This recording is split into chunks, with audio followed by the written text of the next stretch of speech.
नमस्ते विद्यार्थी मित्रों। धोरण 8 विषय हिंदी काव्य 5 दोहे, जिसके कवि है कबीर, रहीम और तुलसीदास। कबीर के दोहे देखेंगे। तो साईं इतना दीजिए जामे कुटुंब समाए, मैं भी भूखा ना रहूं साधु न भूखा जाए। तो कबीर जी कहते हैं कि हे प्रभु, मुझे इतना दीजिए कि जिसमें मेरा कुटुंब समा जाए, जिसमें मैं कभी भूखा ना रहूं, मेरा कुटुंब भी भूखा ना रहे और हमारे घर पे आया हुआ कोई भी अतिथि, कोई भी साधु कभी भूखा न जाए। बिना विचारे जो करे सो पाछो पछताए, काम बिगड़े आपनो जग में होत हसाए। कबीर जी कहते हैं कि जो विचार किए बिना जो कार्य करते हैं उसको पछताना पड़ता है। कभी सोचे बिना कोई कार्य नहीं करना चाहिए। काम बिगड़े आपनो, उससे हमारा ही काम बिगड़ता है और हमारी जग में जग हसाई भी होती है। कबीरा खड़ा बाजार में मांगे सबकी खैर, ना काहू से दोस्ती ना काहू से बैर। कबीर जी कहते हैं कि हमें कबीर जी खुदा ईश्वर से सबकी खैर मांगते हैं, सबकी उन्नति के लिए वो प्रार्थना करते हैं, सबकी प्रगति चाहते हैं। ना काहू से दोस्ती ना काहू से बैर, वो कभी भी किसी से न तो दोस्ती और ना ही बैर रखना चाहते, वो सभी के साथ समभाव के साथ रहना चाहते हैं। रहीम के दोहे देखेंगे। रहीमन वे नर मर चुके, जे केहू मांगन जाही, उनते पहले वे मुए, जिन मुख निकसत नाही। रहीम जी कहते हैं कि वो नर मरा हुआ है, वो इंसान मरा हुआ है जो किसी के पास मांगने जाता है, उससे पहले वो मर चुके हैं जिनसे मुख से ना ही निकलती है, वो कभी किसी को देने के लिए आगे नहीं होते हैं, वो हमेशा उससे भी पहले मर चुके होते हैं। जो रहीम उत्तम प्रकृति का करी सकत कुसंग, चंदन विप व्याप्त नहीं लिपटे रहत भुजंग। देखिए, जो उत्तम प्रकृति का होता है वो कभी कुसंग की संगति नहीं कर सकता। अगर वो कुसंग की संगति करता है तो उसे भी बदनाम होना पड़ता है।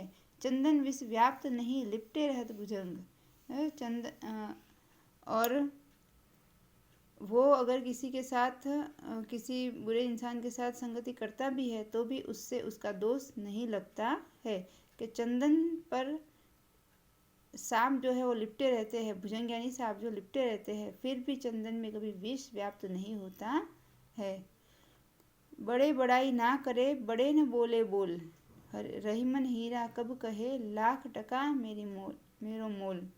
के कभी भी बड़ा इंसान खुद की बड़ाई कभी करता नहीं है। बड़े न बोले बोल, वो कभी बड़े बोल बोलता नहीं है। रहीमन हीरा कब कहे लाख टका मेरो मोल। रहीमन वही सच्चा हीरा है जो अपना मोल खुद नहीं कहता है। लाख टका मेरो मोल, वो अपना मोल खुद नहीं बताता है, वही इंसान हमेशा बड़ा बनता है और वो अपनी बड़ाई कभी नहीं करता है। वो छोटा रहकर ही अपनी कीमत आंक लेता है, लोग उससे प्रभावित हो जाते हैं। तुलसीदास के दोहे। आवत ही हर्षे नहीं नयनन नहीं स्नेह, तुलसी वहाँ न जाइए कंचन वर्षे में। तुलसीदास जी कहते हैं कि वहाँ हमें कभी नहीं जाना चाहिए जहाँ हमारे जाने से जिसके आँखों में स्नेह ना हो, प्रेम ना हो।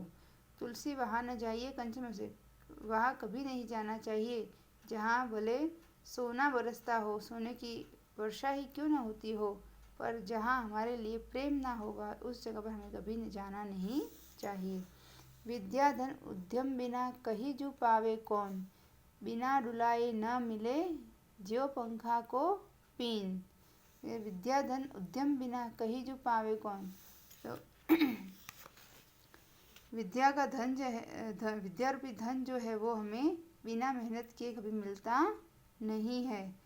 हमें उसके लिए मेहनत करनी पड़ती है। बिना डुलाए न मिले, हमें उसके लिए अपने हाथ पैर हिलाने पड़ते है, तभी जाके हमें विद्या रूपी धन मिलता है। हमें मेहनत करनी पड़ती है और उसके लिए बहुत उद्यम करना पड़ता है, तभी जाके हमें वो विद्या रूपी धन मिलता है। और विद्या से लक्ष्मी भी मिलती है। शब्दार्थ लिखेंगे। फिर अभ्यास देखिए, शिक्षक के साथ इस दोहों का भावपूर्ण गान कीजिए। निम्नलिखित शब्दों का अर्थ बताकर उनका वाक्य में प्रयोग कीजिए। ये शब्द आपको दिए गए हैं, उसके शब्दों में आपको प्रयोग करना है। उद्यम, तो हमें हमेशा उद्यम करना चाहिए।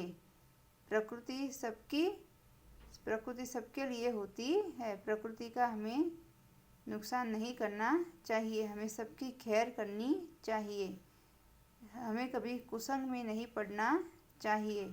उस घर हमें कभी नहीं जाना चाहिए जहाँ कंचन भी में बरसता हो। जपमाला, दुख, भुजंग, हर्षे, इस शब्दों के भी वाक्य में आपको प्रयोग करने हैं। प्रश्नों के उत्तर दीजिए। यदि भगवान आपको कुछ मांगने के लिए कहे तो आप क्या मांगना चाहेंगे? मौलिक प्रश्न है, ये आपको अपने हिसाब से लिखने। अच्छे व्यक्ति की संगति से आपको क्या लाभ हो सकते हैं? लोग धर्म के नाम पर कौन से आडंबर करते हैं? लोग किन किन कारणों से भीख मांगते हैं? स्वाध्याय, कबीर साईं से कितना मांगते हैं? कबीर साईं से उतना ही मांगते हैं जिसमें उनका कुटुंब समाये और उनके घर से कोई भी साधु भूखा न जाए।